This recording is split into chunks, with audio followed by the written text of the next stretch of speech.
October 1946. Lubyanka, Moscow. The office smelled of expensive tobacco and fear. MGB Colonel Ignatiev squeamishly leafed through the pages of a trophy German notebook in a leather binding. The paper was yellow and brittle, soaked with the dampness of the Bryansk swamps. On the cover, beneath a layer of dried mud, a silver-embossed skull could barely be made out. The emblem of an SS division. The Death's Head. "You claim this was written by Obersturmbannführer Kurt von Richter?" asked Ignatiev, without raising his eyes to the translator. "Yes, sir, Comrade Colonel. This is his personal diary, found by a search group in a collapsed bunker in Square 18B. Read from the place marked in red." The translator, a young lieutenant, adjusted his glasses and, stammering, began to read aloud. The German Gothic script was cramped. The lines jumped, betraying the trembling hand of the writer. September 20th, 1942. "We are losing men. Not in battle. No. In battle, there is a front line. There is an enemy you can see through the sights. Here there is no enemy. There is only the forest.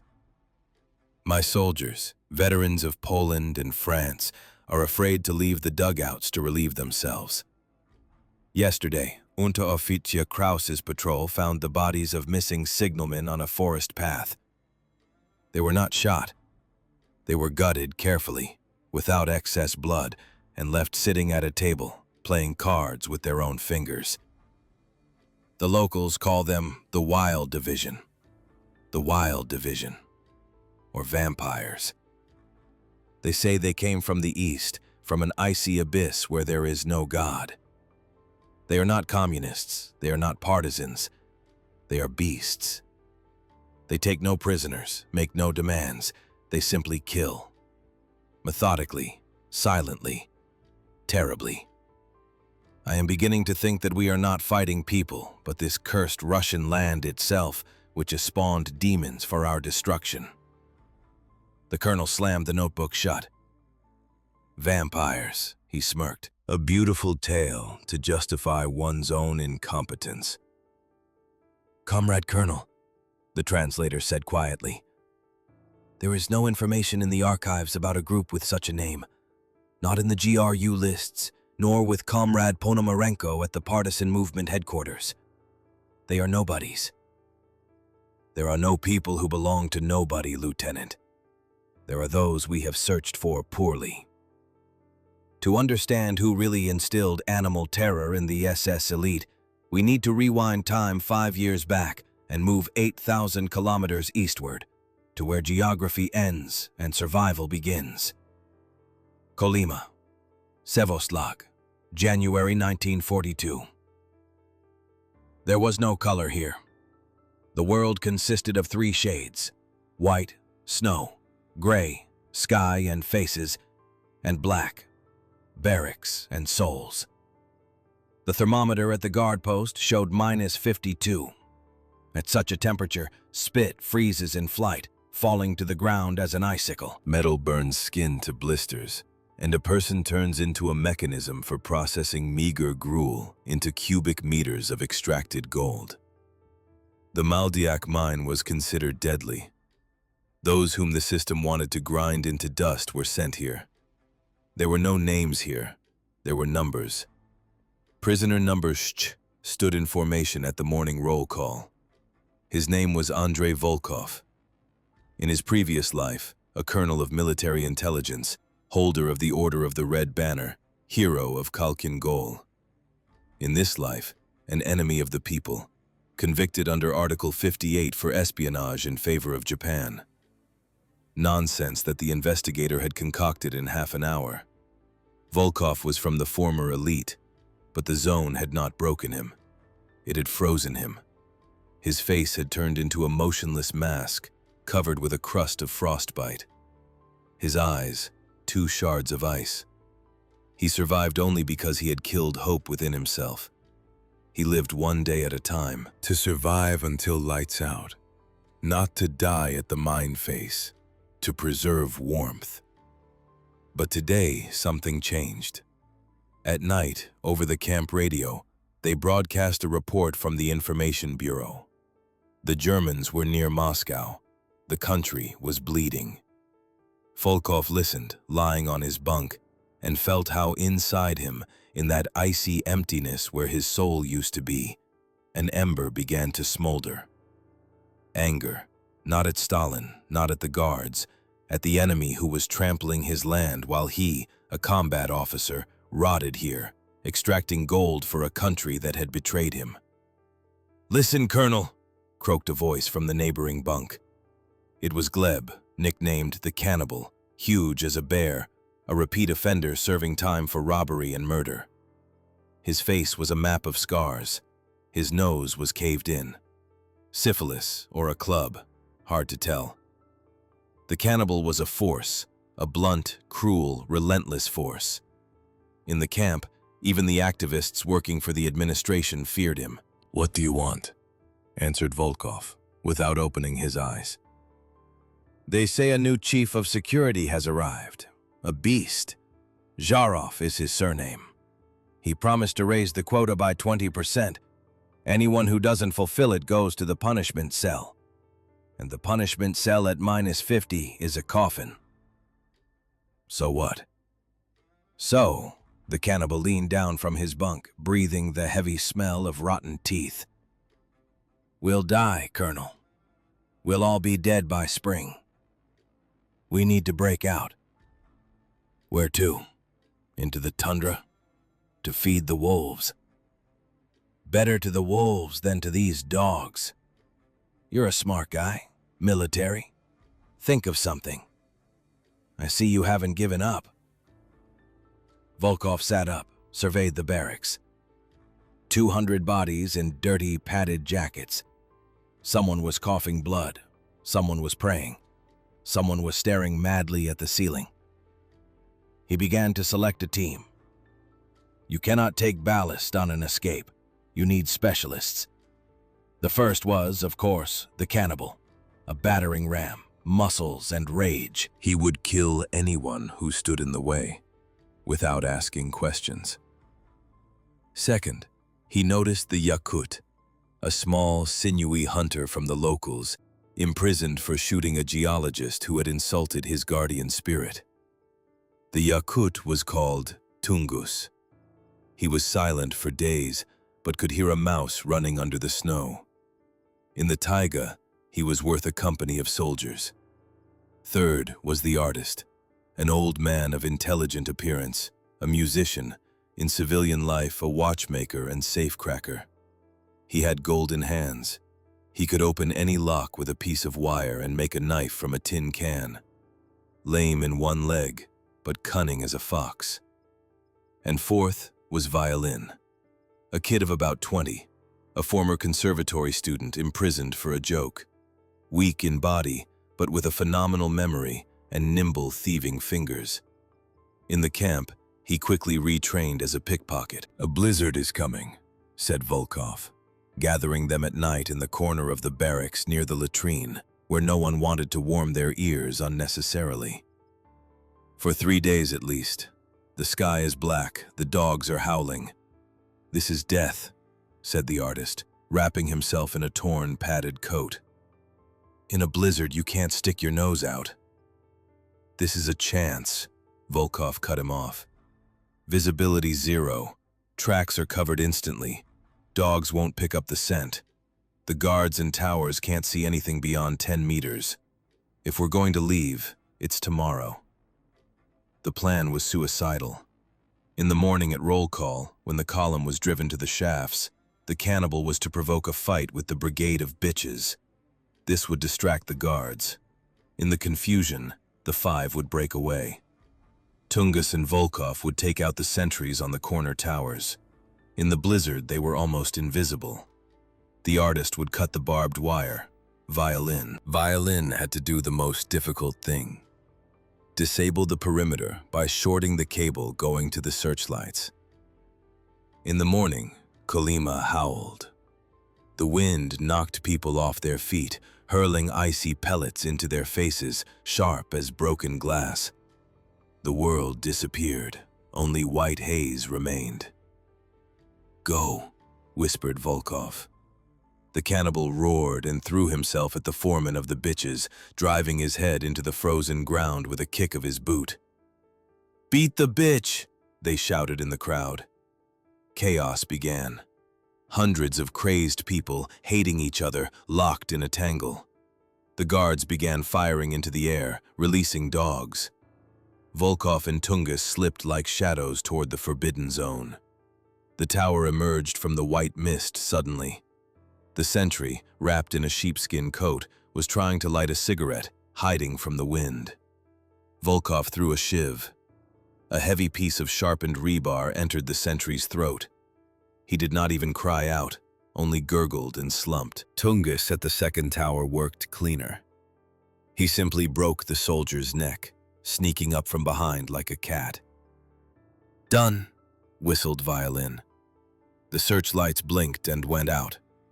The artist, clicking wire cutters, made a passage through 3 rows of barbed wire. "Let's go." They dissolved into the blizzard a second before the machine gun from the central tower opened fire. Bullets whistled around, kicking up fountains of snow, but hit no one. The taiga took them into its icy embrace. The first 3 days were hell. The blizzard spared no one. They walked, sinking waist-deep, holding onto each other with a rope. The cold penetrated everywhere. Eyelashes froze together. Breathing burned the lungs. "Leave me," moaned the artist. His lame leg was failing. "Shut up," growled the cannibal, hoisting him onto his back. "Meat needs to be kept fresh. If you die, I'll eat you." This was not a joke. Volkov saw the cannibal's eyes. There was hunger there. On the 4th day, the blizzard subsided. They came out to a hunting lodge. A small hut, buried in snow up to the very roof. "Quiet," Tungus raised his hand. "Smoke." Someone was inside. Volkov crawled to the window. 4 men, freelance hunters or an NKVD search group. They had carbines, alcohol, and food on the table. "They have weapons," whispered Violin. His teeth were chattering from fear. "And we have nothing," answered Volkov. "Only anger. We take them." The assault plan was primitive and brutal. Tungus howled like a wolf, long, mournful, frightening, natural. The door of the hut opened. One of the hunters came out with a rifle, peering into the forest. "Who's there? Hey!" The cannibal fell on him from the roof. He had climbed up there while Tungus was distracting. The crunch of the spine was clearly audible. The second hunter jumped out at the noise. Volkov struck him with a knife in the groin, then in the neck. The movements were polished, mechanical. The reflexes of a GRU colonel awakened after a long sleep. Inside the hut, a slaughter began. The artist and Violin burst in after. The third hunter managed to fire. The bullet grazed the artist's ear, but Tungus threw an axe at the shooter. The blade entered his forehead. The fourth, a very young guy, dropped his rifle and raised his hands. "Don't kill me, brothers. I'm one of you. I'm a free man." The cannibal, covered in someone else's blood, stepped toward him, raising a heavy hunting knife. "No," Volkov stopped him. "What, Commander?" The cannibal bared his teeth. "A witness. He'll turn us in." "He will lead us," said Volkov. "He knows the trails, knows where the railroad is." They searched the hut. 4 Mosin carbines, cartridges, alcohol, dried meat, warm sheepskin coats. This was wealth.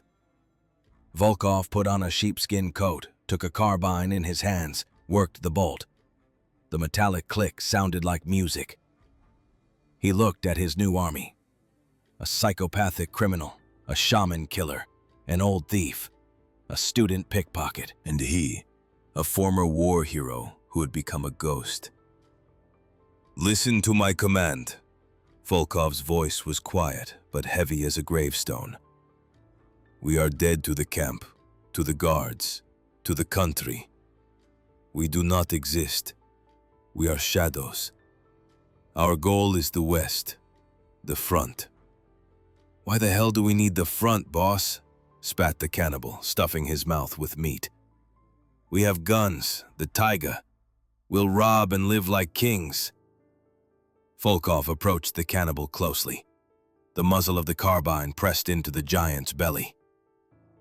Because here you will die like a dog, Gleb. The alcohol will run out. The cartridges will run out. You'll be hunted down by rangers from plains. But there, at the war, there is chaos. There, people like us are needed. We will go kill Germans, not for Stalin, for ourselves, to prove that we are still alive. Anyone who disagrees gets a bullet in the forehead right now. The cannibal looked into Volkov's icy eyes and for the first time in many years looked away. He felt a force more terrible than his own. All right, Commander, lead on. Let's see what color the Fritz's guts are. They left the hut, leaving the hunters' corpses. The young guide, trembling with horror, showed the way. The journey ahead was long, across all of Siberia, to the war that would become their element. They walked toward the smell of blood. The wolf pack had gone hunting. Siberia, Trans-Siberian Railway, February 1942. The taiga would not let go. It clung to their legs with windfall, confused tracks, froze souls. But they had a goal. 5 shadows, dressed in trophy sheepskin coats, moved toward the only artery in which the life of the country still pulsed, the Trans-Siberian Railway. Iron, croaked Tungus, testing the wind with his nose. Smells of coal and fuel oil, about 2 kilometers. They came out to the embankment at night. Below, like a steel snake, the main line trembled with tension. Trains went one after another. To the east, platforms with disassembled factories, boxcars with refugees. To the west, tanks, guns, Siberian divisions. We need one going west, said Volkov, lying in the snow. A freight train. We can't handle passenger trains. There are document checks at every half station. They waited 3 hours. Finally, a heavy train appeared. The locomotive strained, pulling platforms covered with tarpaulin. There was almost no guard. The rear was considered deep and safe. Now, commanded Volkov, when the train slowed on an incline. The cannibal jumped first. With the grace of a huge cat, he grabbed the handrail of the brake platform and jerked his massive body up. Violin and the artist followed. Last, Volkov jumped, pulling Tungus up. They huddled under the tarpaulin on the platform.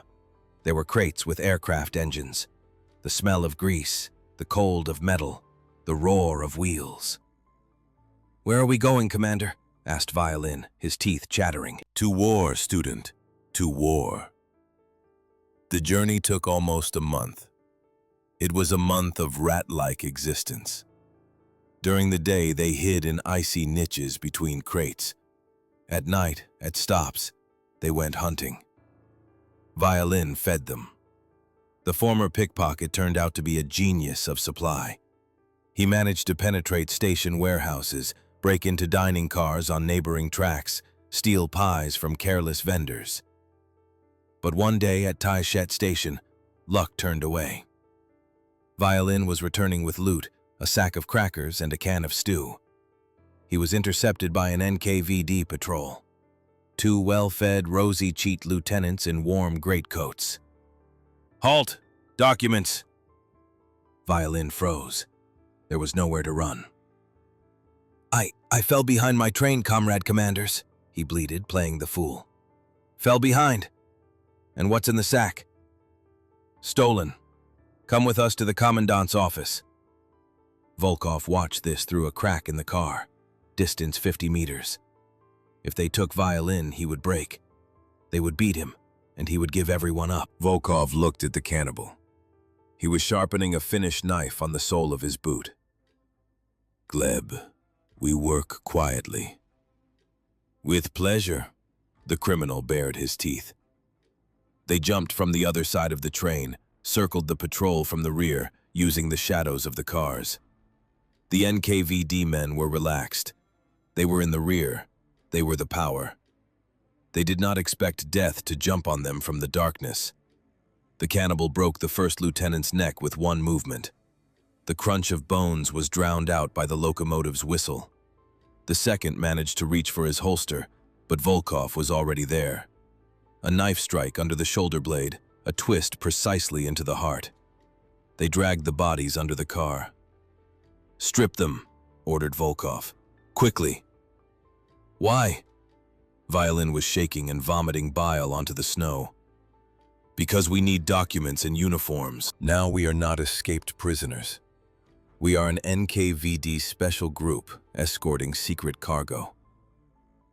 10 minutes later, 2 officers sat in the car, Volkov and the artist as the most intelligent-looking, and 3 escorted men in sheepskin coats.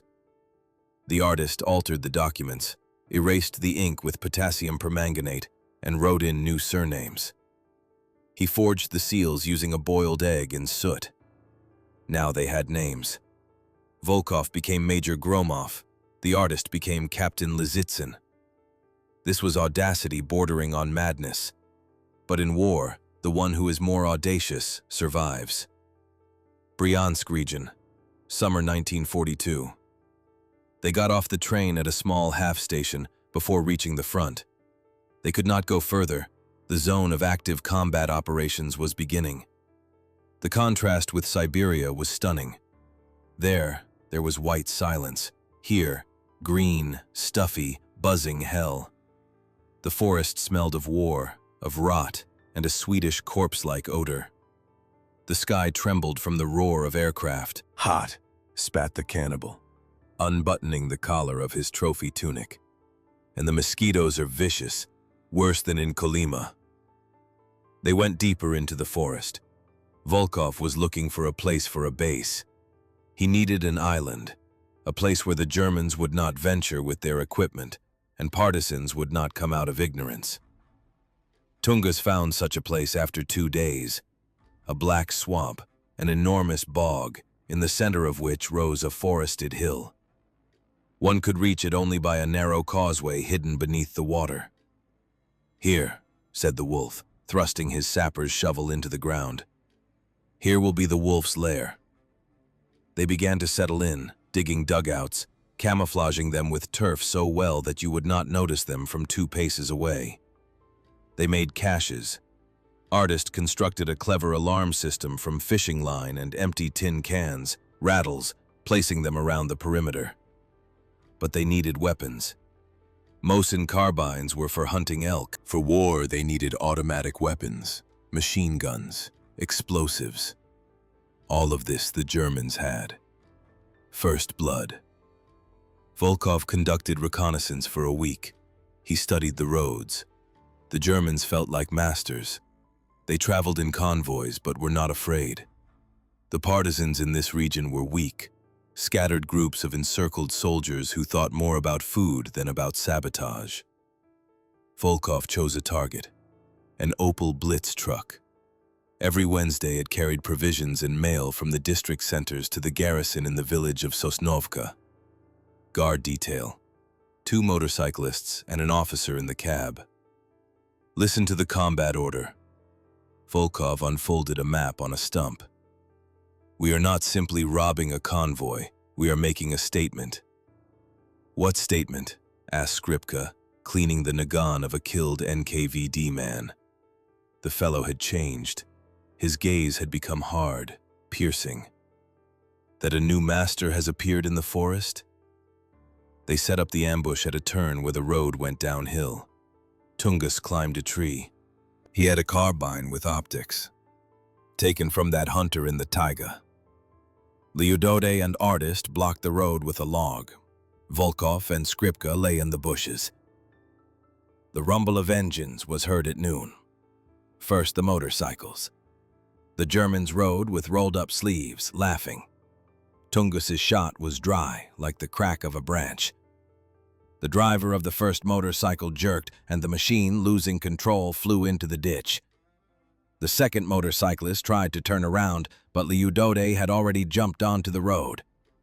In his hands was not an automatic weapon. In his hands was a sledgehammer that he had found in a track maintenance hut. A blow. The German's helmet crumpled together with his head. The truck braked sharply before the log. The officer jumped out of the cab, firing his Walther at random. A burst from the PPSH, Skripka's trophy, cut him down. The driver was pulled out alive. He was a young Gefreiter, freckled, frightened to death. Nicht schießen! Do not shoot! He squealed, crawling in the dust. Liudode approached him, wiping the sledgehammer on the grass. "Look how fat he is," he grinned. "Well fed." "Search the vehicle," Volkov ordered Artist. In the truck bed was gold, crates of canned meat, schnapps, cigarettes, a sack of letters, and most importantly, a crate of grenades, stick grenades, and 2 brand-new MP40. "What do we do with this one?" Skripka nodded at the prisoner. The German was crying, showing a photograph of his family, wife, children. "Let him go?" Artist asked uncertainly. "Sort of like the rules of war." Volkov approached the prisoner, took the photograph, looked at it, then drew his knife.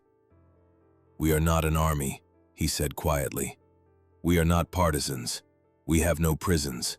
We have no rules. If we let him go, he will tell where he saw us, how many of us there are, and what we are armed with. Tomorrow tanks will come here." Volkov turned to Liudode.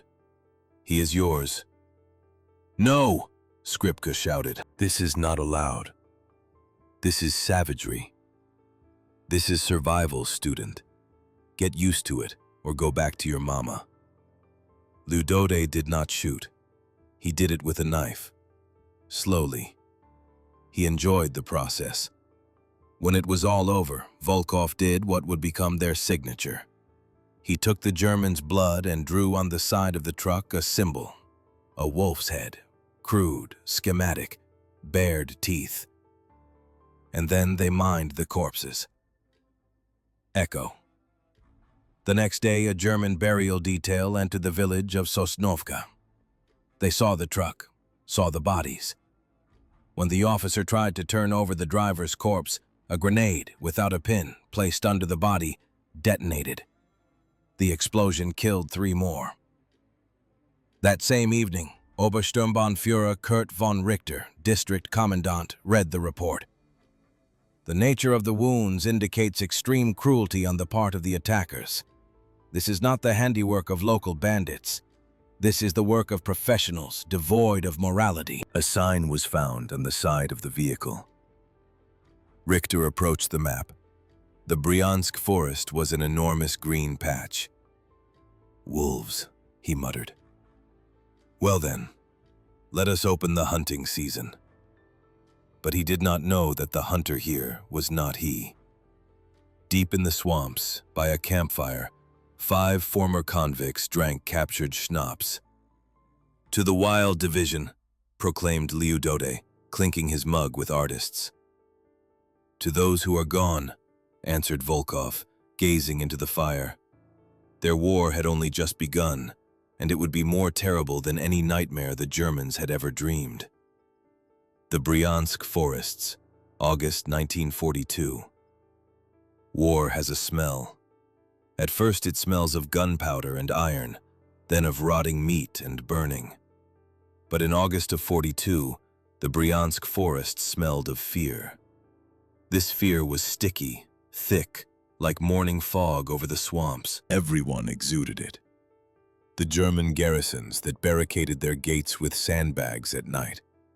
The policemen afraid to step onto the porch for a smoke, and the local residents caught between the hammer of the SS and the anvil of the Wild Division.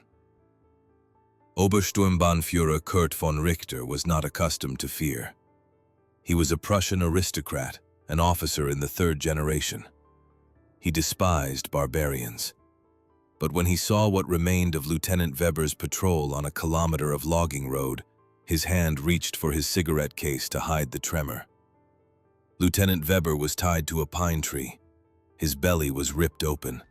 His intestines were neatly wound around the tree trunk, and in his mouth was a gag made from his own shoulder board. No demands, no slogans.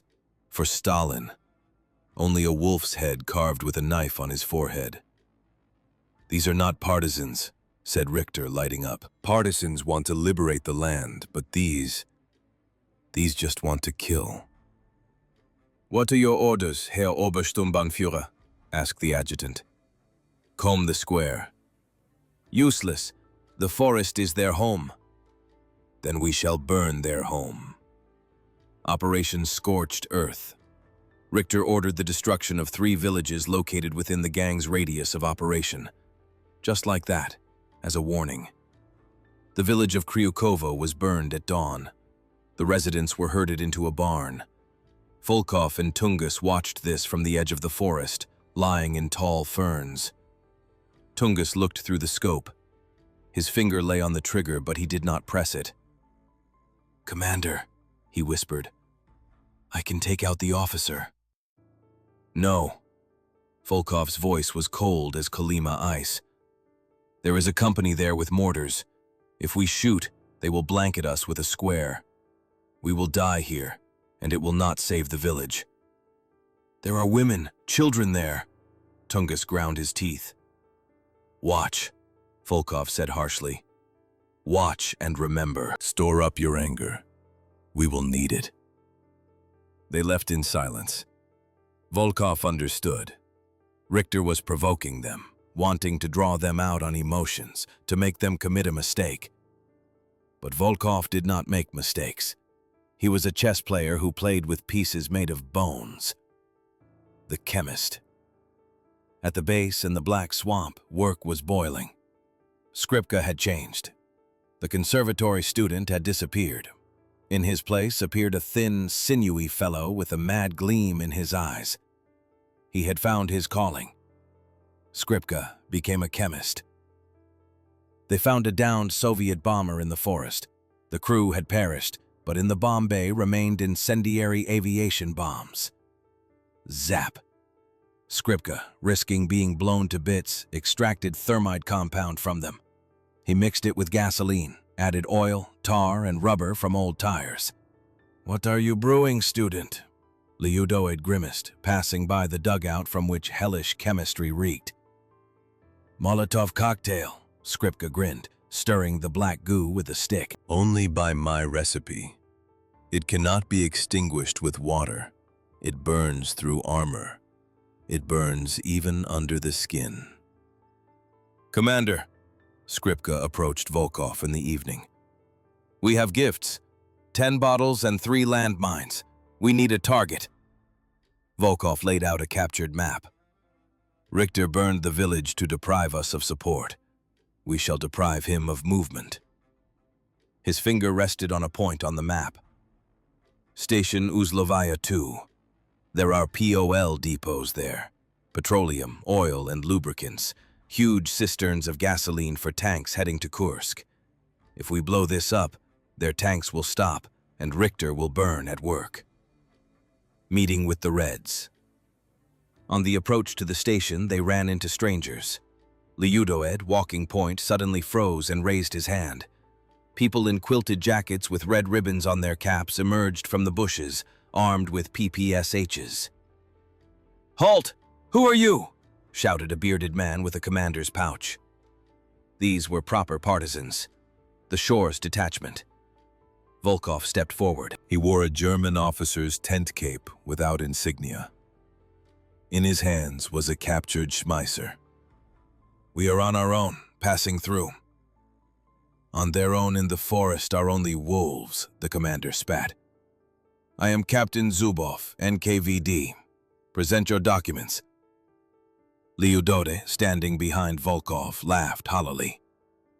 "Boss, are you confused? What documents? Whiskers, paws, and tail." "Ah, criminals," Zubov squinted. "I have heard about you. The Wild Division. You rob, run wild, anger the Germans, and put civilians under fire. You are under arrest. Surrender your weapons." The partisans, about 20 men, leveled their automatics. The situation was at a stalemate. "Captain," Volkov said calmly, not even flinching. "Your men are standing on my tripwire. Artist, show them." From behind, something clicked in the branches of an oak. Artist waved his hand, holding a rope tied to a bundle of grenades directly above the heads of the Reds. Zubov paled. "You are bluffing." "I do not play cards, Citizen Chief." "We are going to the station to blow up the cisterns. Are you with us or in our way?" Zubov lowered his automatic. "We are also going there. Orders from headquarters. But there is a guard there. 3 rings, pillboxes, dogs. Cannot be taken head-on." "And we are not planning to go head-on," Volkov grinned. "We will go through the rear, through the sewage system." Hellfire. The alliance was temporary and shaky. The Reds despised the criminals hated the Reds, but the goal was one. Zubov agreed to distract the guard with a fight at the perimeter. Volkov's group was to penetrate inside and plant Skripka's charges. At night, they crawled into the drainage pipe. The stench was unbearable. The slime reached their chins. "If we survive, I will wash for a month," Artist grumbled, dragging a sack of incendiary mixture. "Shut up and crawl," Lyudot hissed. "Quiet." They emerged in the center of the base, right behind the cisterns. The guard was at the perimeter. Zubov began the attack precisely on schedule. Shots were heard, grenade explosions, German shouts. "Get to work," Volkov commanded. Skripka and Tungus mined the cistern valves. Volkov and Lyudot provided cover. Suddenly, a German patrol with a dog jumped out from around the corner of a barracks. The shepherd silently lunged at Skripka. Skripka fell, covering himself with his arms. The dog sank its teeth into his forearm. "Ah, you!" Lyudot grabbed the shepherd by the scruff with one hand like a puppy, and with the other drove a finished knife under its ribs. The dog whimpered and went limp. The Germans opened fire. Volkov cut down 2 with a short burst. Tungus took out the third without even aiming, from the hip. "We are leaving. The fuse is burning," Skripka yelled, clutching his wounded arm.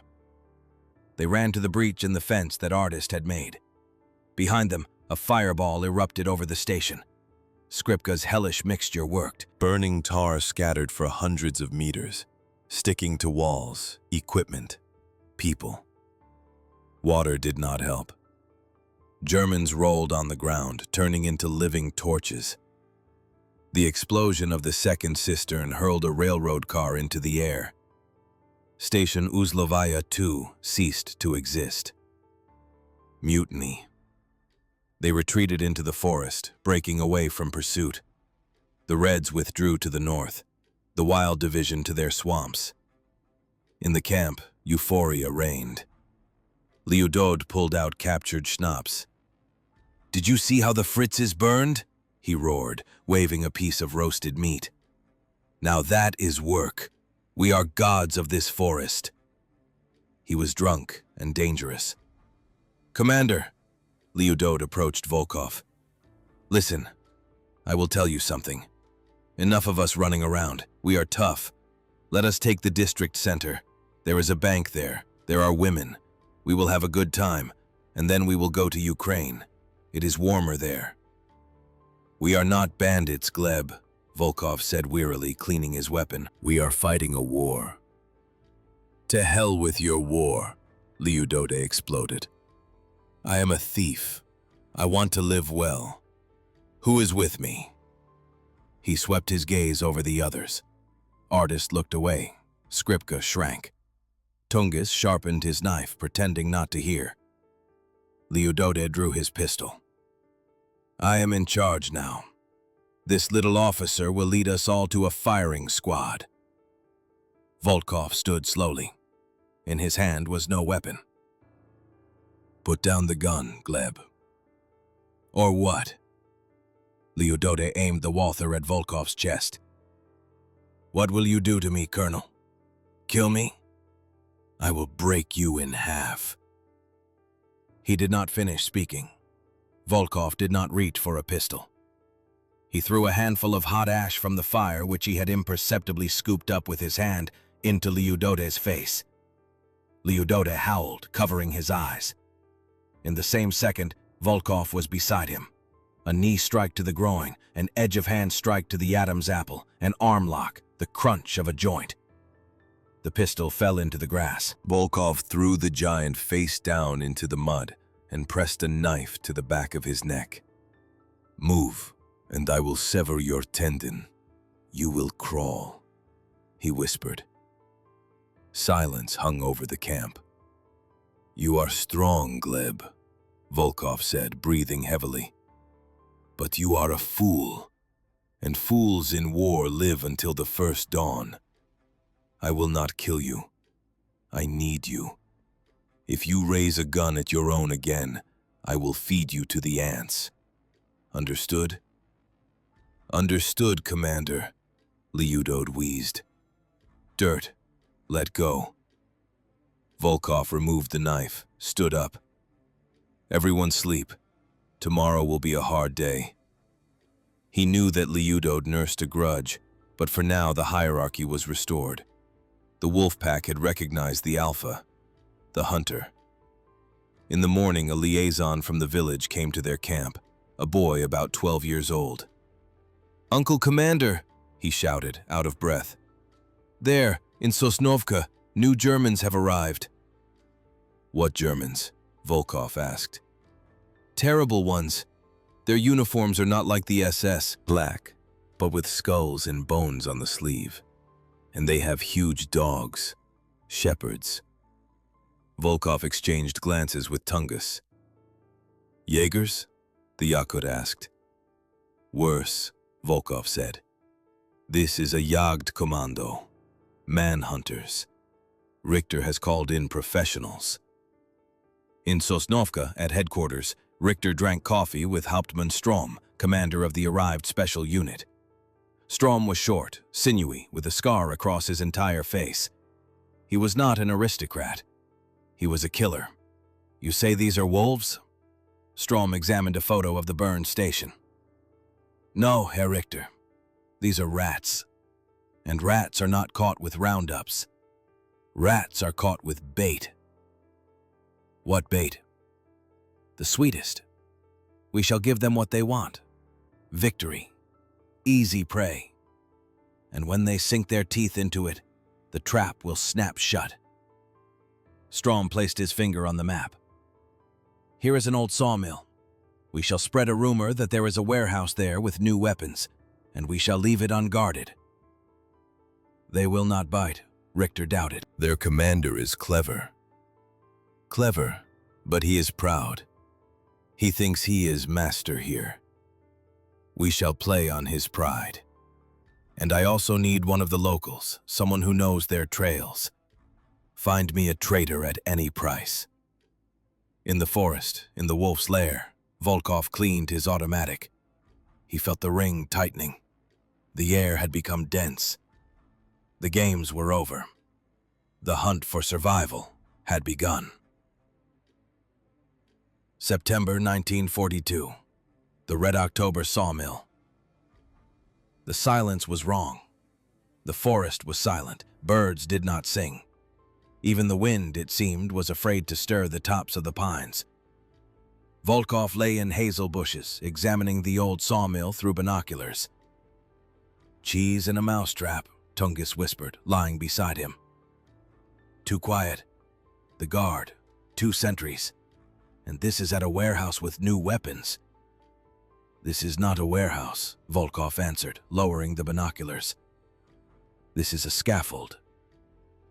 They knew it was a trap. The liaison boy they had sent on reconnaissance had not returned. Hauptmann Strom, this headhunter, knew his business. He did not hide the ambush in the forest. He hid it inside. In the workshops of the sawmill, behind the stacks of boards, sat not ordinary soldiers, but hunters from the Jagdkommando. "Are we leaving?" asked the artist, nervously gripping the fore end of his submachine gun. "Where to?" snapped the cannibal. "There's nothing to eat. We have a handful of cartridges per man. Winter is coming soon. We'll die in the swamp, and there are crates over there." Volkov looked at his men. They were exhausted. Their eyes were sunken. Their uniforms had turned to rags. They were cornered. "We won't take the sawmill," said Volkov. "We'll burn it down along with the rats." The plan was desperate. Skripka and Artist were to sneak up to the fuel depot, the petroleum, oil, and lubricant storage, and set the Red Rooster loose. When the panic began, Tungus would take out the machine gunners. But Strom was cleverer.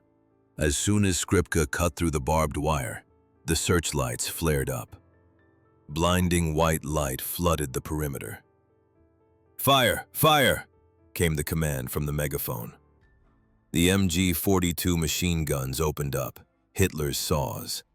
They cut through air and wood at a terrifying speed. Artist fell first.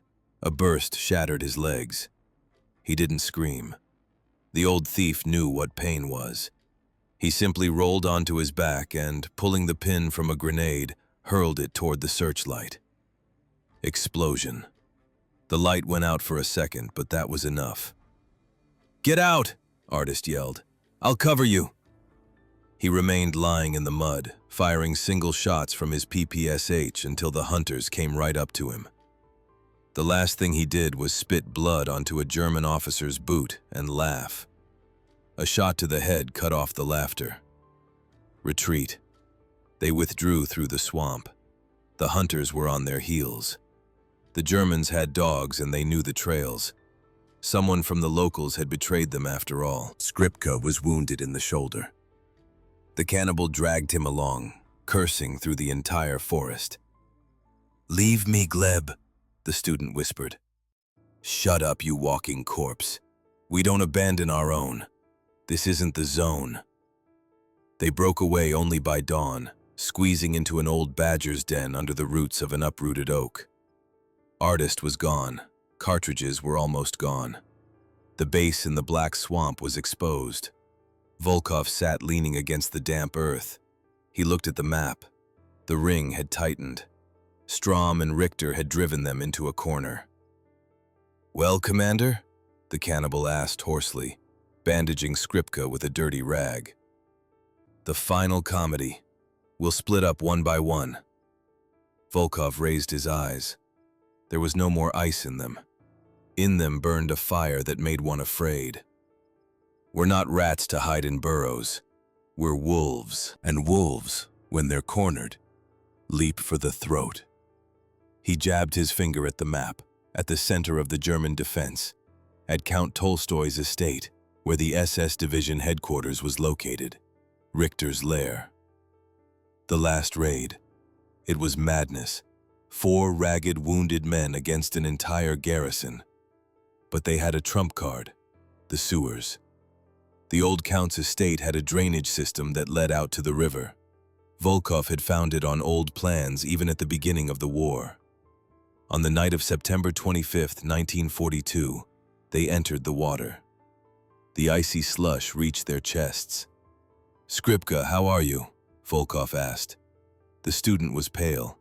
He was shaking with fever, but he was smiling. In his backpack lay his last creation, a dozen kilograms of TNT melted down from unexploded shells and a clock mechanism from an alarm clock. "I'll play them a symphony, Commander, the last one." They emerged in the basement of the estate, right in the wine cellar. They quietly took out the sentry. The cannibal simply twisted his neck like a chicken's. "Spread out," Volkov commanded. "Tungus, to the roof, cover the yard. Skripka, to the archives, mine everything to hell. Gleb, hold the staircase. I'm going to Richter." The former camp boss, the cannibal, extended his hand to Volkov for the first time. "You're a decent man for a cop. And you didn't rat, Gleb." The slaughter.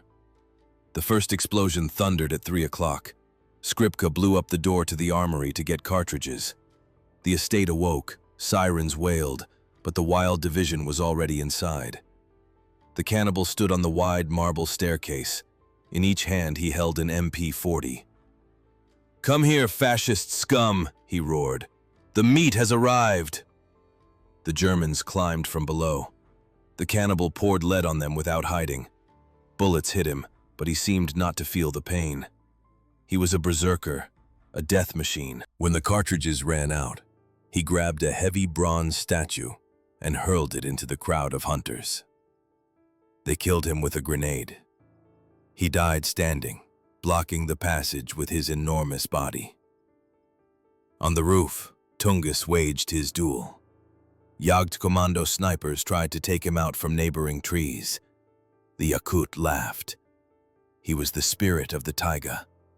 He changed positions, jumping across the tiles like a cat. One shot, one corpse. But there were too many of them. A bullet from Hauptmann Strom, who personally coordinated the battle in the courtyard, found him. Tungus rolled off the roof, falling right at the German's feet. In his hand was clutched a grenade without a pin. "Greetings from the spirits," he whispered. The explosion scattered the assault group. The finale of the symphony. Skripka reached the archives. He piled all the folders in a heap, placed his backpack with the TNT on top. They were breaking down the door. Skripka set the mechanism. Tick-tock. SS men burst into the room. The student looked at them. His face was calm. "Music," he said. The explosion brought down an entire wing of the building. The archives, with lists of agents, denunciations, and operation plans, turned to ash. Wolf and Hunter. Volkov walked down the corridor of the second floor. He heard his men dying. Each explosion, each shot, echoed in his heart. He kicked open the door of the commandant's office. Obersturmbannführer Richter stood by the window with a pistol. He was pale, but calm. "You've lost, Volkov," the German said in good Russian. "My men are already here. You're all dead." "The dead have no shame," Volkov replied, raising his submachine gun. Click. Misfire. The cartridges were gone. Richter smirked and raised his Luger. "Savages. Did you think you could defeat the Reich with knives?" Volkov threw the useless submachine gun and drew his knife, the very one he had used to cut bread in Kolyma. Richter fired. The bullet hit Volkov in the shoulder, spinning him around. But Volkov used the momentum of the turn. He threw the knife.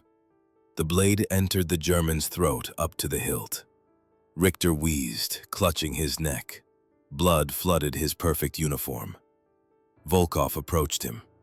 The German sank to the floor, looking at his killer with horror. "We're not savages," Volkov whispered, bending to the dying enemy's face. "We are justice." Volkov walked to the desk, took a thick notebook in a leather binding, Richter's diary. In the corridor, the tramping of boots could be heard.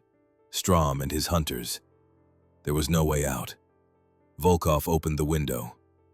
Below was darkness and the river. He tucked the diary inside his shirt and jumped. Epilogue. October 1947. Lubyanka. MGB Colonel Ignatiev closed the case file. So Volkov disappeared. The body wasn't found. "No, Comrade Colonel," the lieutenant replied. "The Germans combed the river with nets. Nothing." "But the locals say." "What do they say?" "That a new forest spirit has appeared in the woods. That he walks in an old quilted jacket with a rifle.